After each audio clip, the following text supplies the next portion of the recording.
Hi, I'm Grady Collane in the CapeCod.com News Center. Welcome to Sunday Journal. I'm joined today by a special guest, an old friend from the Family Pantry of Cape Cod. You've been on the program a lot, but I wanted to get you behind the microphone. You're in the studio with us today. It's a pleasure to see you. Do you mind introducing yourself for our listeners? My name is Christine Menard. I am the Executive Director of the Family Pantry of Cape Cod. All right, awesome. Now, thank you so much for joining me. We wanted to talk about a lot of awesome events that are going to be upcoming from Family Pantry especially, as well as touch on food security, especially for children's students as we're moving into the summer season. Obviously, that they lose some of the that reliable meal that is from the schools. But before we dive into that, I wanted to specifically start with the Grab and Go event you guys are going to be coming up with. Do you mind telling us a little bit more about that? Yes, so the Grab and Go we do every spring. We've expanded it to 2 locations now. This year it will be held on May 19th, and that's a Sunday, and it's from 10 to noon in the morning, and it will be at the Barnstable High School in the East parking lot. And then it's also going to be at the Nauset Regional Middle School at the side parking lot. And this is an event that we've done. It's basically to let people know about the pantry. So we've been around for 35 years, but there's a lot of folks that don't know that we're here to help. And so this is an opportunity for people that might not know about us to kind of get a little exposure. So it's a great event. It's free. It's a drive-through. It goes very fast. And anybody that participates, they'll get a box of food. It's 30 pounds of non-perishables. Then they get a bag of apples. And then they will get a modest gift card to Star Market. So, and then it will have information about the pantry. So if you do need some help or you just, things are tough right now, it will tell you how to get in touch with us and how to register and what you need to do. Yeah, it's awesome. Another opportunity to spread word of mouth, kind of what you do as well, and hopefully kind of get the name out there. Yes. It is, obviously, it's not like, it's not a marketing ploy. You're also offering a wonderful service, but you can only help the people who know that there is help available. So right. And if you're not, we found out during COVID that there was a lot of people that have a need, but they just don't know that food pantries even exist. And so we are the largest pantry on the Cape. And so we thought this might be a good outreach. And that's how it was actually started. And then it was so successful that we moved from 1 location to now 2 locations. And we do it in areas where, in Hyannis, for instance, there's a lot of density and there's a lot of need. And then in the Orleans area, there's density, but believe it or not, there's quite a bit of need too. So that's why we picked those 2 sites for this year. So it should be a pretty good event, and it's fast. People drive through, they're in, they're out, and, just as long as it takes to drive through the parking lot. So it's very easy. Yeah, it's awesome. I mean, unfortunately, have you been seeing an increase in need over the past few years? I know that we just, there's a story right now talking about how gas prices have increased another 3 cents up on our website, and we've seen rampant inflation across the board. So yeah, and we've been feeling this for the past 18 months almost. It was always hard on the Cape because of the cost of living and the housing costs, and now that's, even worse. And so what we see now is our numbers are up 20% this year, and they were up 20% last year, and they were up 46% the year before. So it just never ends because they just can't afford to live here. And the other thing we see right now is there's so many people living in a house. So they're all pooling their resources to try to make ends meet. And that's where we see a lot of folks right now. So it's this time of year, especially when a lot of the kids that come in for the J1s and the H2Bs, all the summer seasonal workers, until they get going, we see a lot of those folks too. So it's really, it's been hard the last year and a half for most people, really hard. And the COVID aid has all dried up. And that was significant, very significant. So without that, a lot of our families are really kind of in a bind. Yeah, it's interesting. I actually just off the microphones before we started rolling here, we were talking about how Governor Maura Healey and some other state-running initiatives. I mean, there is some stuff that has stuck around, like there's the 1 guaranteed free meal for students. Yeah. But that is one of many programs they have not all continued. So. Right. Yeah, and the free meal program in the Massachusetts schools, that's huge. That's probably has one of they have said that the meal programs in any public school is probably one of the biggest impacts to hunger, childhood hunger in the country. So when that rolled out to all of Massachusetts, that was just a huge boon to all the families that have to. And then, but they, on the same respect too, then they feel it when a weekend comes, or even harder is when the summer comes and they don't have access to those meals. So the town of Barnstable does a pretty good job of trying to get the information out. And there's several summer meal programs that are ramping up. But still, the kids have to be able to get to these sites, and it's hard. It's very hard for some of these families.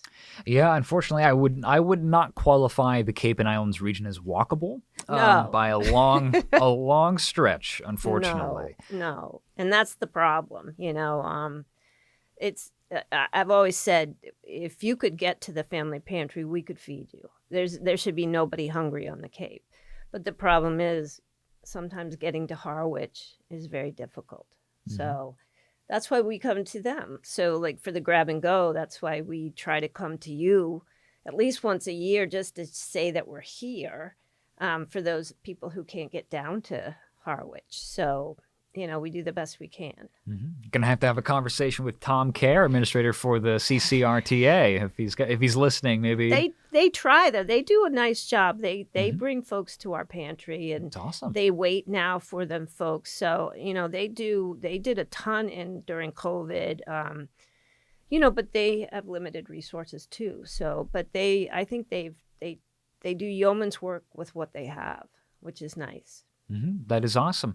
Now, as well, we wanted to highlight some of those other summer initiatives for families that might have trouble making ends meet. But before we move on to that topic, you don't have to register for the grab and go. You can just show up. Right. There's no registration. Everybody's welcome. If you show up, you get the food until it basically runs out, or until we hit noon. Last year in Barnstable, when we did it in Hyannis, we were basically done in an hour. Wow. So we expect to serve 350 families in 2 hours this year. And then in the Orleans site at Nauset Regional Middle School, we're planning to do at least 200, because that's the first time that we'll be down there. But you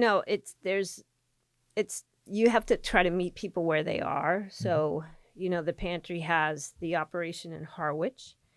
And then we also run a mobile pantry that we run from, we partner with the Councils on Aging to help some of our seniors. So we run the mobile pantry. We're just about to open up the Yarmouth site. So we'll be from Yarmouth all the way down to P-Town. So, and then of course we have the pantry on Four Seas campus, which is very near and dear to my heart, especially. So, between all the different sites, we try to make it as accessible as we can, given people have struggled with some of the transportation issues that we have. Mm-hmm. Four Seas alumni here, I can say, very interesting. Put myself through school. I'm right with you. Yeah. It was nice. It's very high. Food insecurity on a campus, especially a community campus, is very, very high. It's over 40%. Mm-hmm. So, it's nice to be able to offer that. And we're expanding the pantry this summer, so that's going to be even better. Ooh, okay. Yeah. We're going to have you come back in then. Swing by. That's exciting. We've wanted to do this since before COVID. Sure. So we're psyched about this. At some point, I'm going to have President Cox in, John Cox, for the Four Seas, hopefully soon. I haven't sent him the email yet, but I hit spoiler alert. He'll hopefully be on soon. I'll ask him more about that as well. Yeah, that's good. Yeah. So that'll be a lot. That's going to be a huge plus, and it'll be right in the center of campus in the student center. So it's we're looking forward to that. Yeah, it's awesome because Four Seas is also built so around like, hey, you might not think you can go to college, but we promise you can. And so having food is a big plus, especially for families. Yeah, the new STEM programs they have now in the new building, it's pretty remarkable. Mm-hmm. People would be lost without that school. Yeah, I promise they're not paying me. I promise. Yeah. Sorry, I didn't mean to turn this into an ad for Four Seas. I promise. I just think it's a cool school. Yeah, I think it's very cool. And but back on, of course, topic for the time being. We have the summer upcoming. We have a lot of programs that are going to be available to help make people who are struggling. Do you mind us talking a little bit about some of the other partnerships, or maybe just other initiatives that you're aware of for people who need that help? Yeah. So in the summertime, obviously the pantry is open all year. So, if you need help, please come to us. Registration is very, very simple. Basically, all that a person needs is something that proves where you live, your address, and then you have to have some type of ID for everybody that's going to be on the count. And that could be anything. You know, it could be a note from your doctor. It could be your driver's license. It doesn't have to be a picture ID. We get you registered and your family if you have that. And then Report card, would that work? report card would be fine. Okay. Birth certificates, you know, literally your library card will work. Okay. Just trying to think of stuff that maybe might not be driver's license. Yeah, 'cause yeah, that can be hard. it definitely does not have to be a picture ID of any sort. So, and if you have nothing, we'll figure that out too. So you can come to us for that, and people can shop at our pantry every 10 days. They can shop for food, and then they can also shop for clothing because we offer both. And then, so that's our main offering, obviously. And then the town, Barnstable County has a great program. They have a food access coordinator.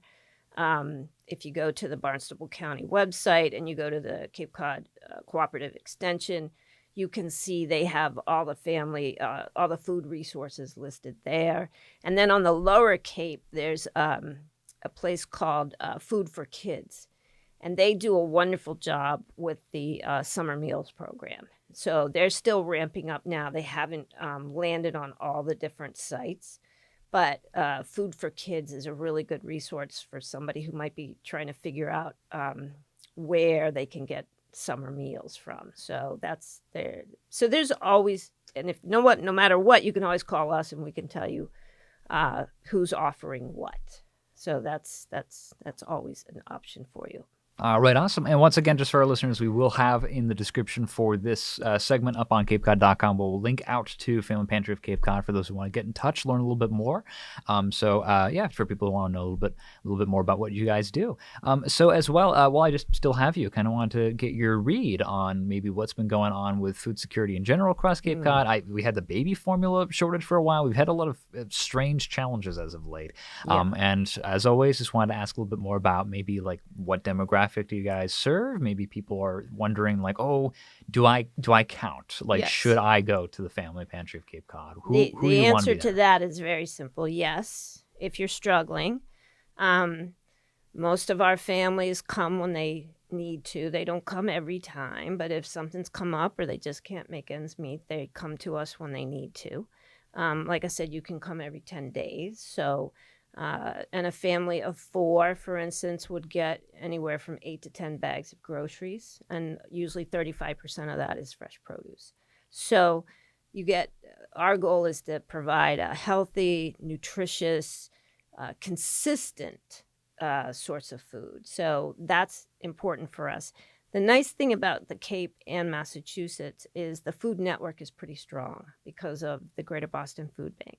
So, you know, when COVID hit, for instance, we didn't have to build that network. We had it in place and all of us just ramped up during COVID. Well, that's what's happening now, especially on the Cape.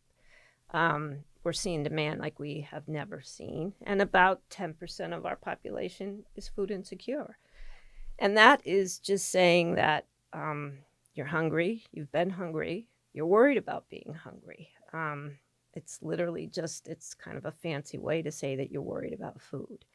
So everybody thinks everybody on the Cape is rich, and that's just not the case at all. So we feed a lot of different folks. And what I always say is, you know, somebody that could use our services. So talk about us, and if you hear somebody saying something, you know, tell them that the Family Pantry is available to them, and that we make it easy, and it's a really nice experience. It's not your typical what you might envision a food pantry as being.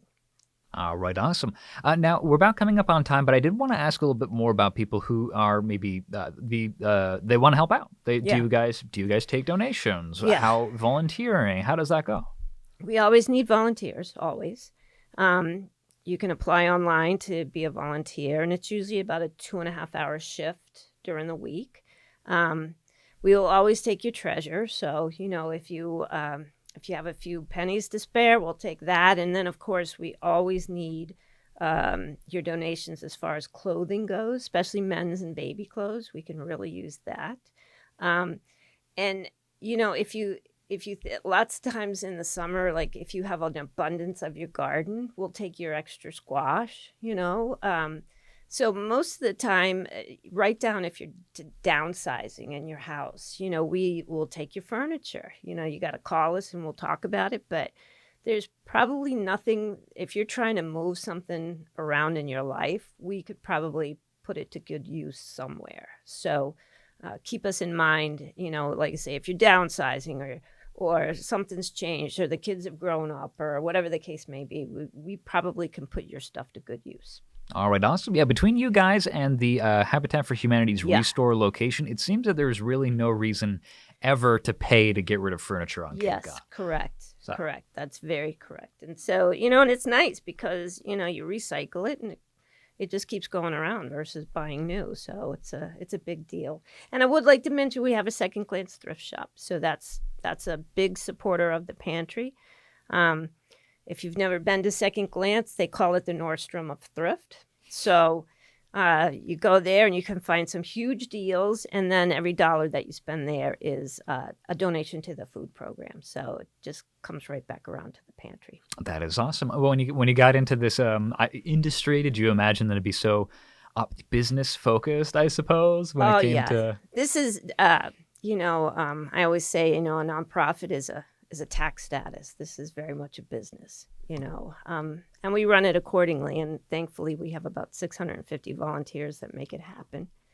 And we know what it's like to be hungry. So, we try to be compassionate and we welcome everybody and anybody that might need a little bit of help. We can get you through whatever it is you're going through. Mm-hmm. That is awesome. And it's also good to hear that the 2.5 hour shifts is kind of like the ideal in terms, because I'm sure there's a lot of people. I mean, listen, we're radio. We know the demographic of Cape Right. Cod. It's, you guys are, it's maybe not have a ton of time or worried about like, hey, 8 hours on my feet that's a rough idea. And that's understandable. So it's good that it can be a smaller bite-sized obligation. Yeah, it's very, and you don't have to do it every week. You can do it once or twice a month. I mean, it's really up to you. As I say, it's not indentured servitude.